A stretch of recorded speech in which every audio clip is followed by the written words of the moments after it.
在国外酿酒的时候，大部分在酒厂里面使用的谷物都是从德州来的。啤酒花的话，那更北边的一些州运过来。那所以那时候就在想象说，如果我们在做一个啤酒品牌的时候，我们有没有机会做一个真正使用在地原物料的？所以那个时候我们就写了一个计划，就是如何用在地的杂粮来做加工。所以我们就开始了这家公司。觉得台湾农业的问题，我们40年间其实没有太大改变，然后再加上长期的这个补助，变成说它更没有那个改变的动力。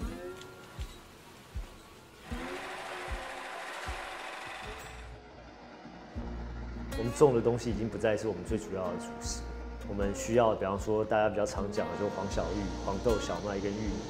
那这3项却是有超过9%的进口。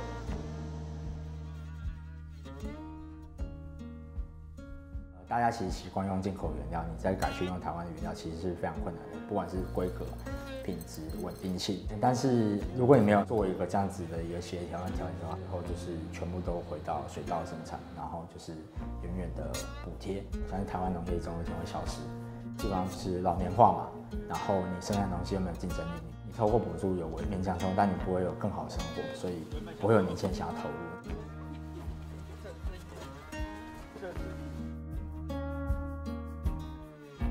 合一麦酒做很简单，我们希望做的就是我们减少这个东西，我们种一些我们真正需要的杂粮。从农业角度来看的话，其实酒更重要的，应该说任何食品加工更重要的功能是延长农作物的寿命。那你可以延长它农作物的寿命的时候，你就不光在台湾销售，你是可以向全球销售的。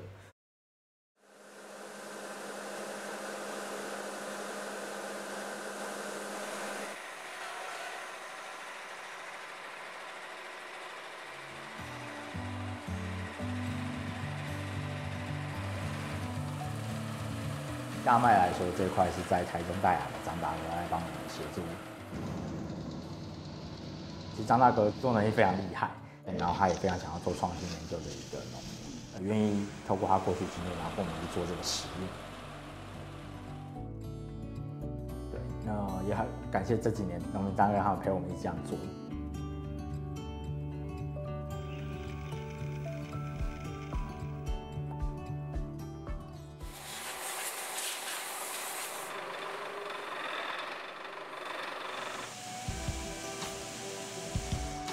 如果我们做不到一定的大小的话，其实这些事情都是空谈，因为一甲田大概就是4吨到8吨的这个产量，一年大概就8吨的产量。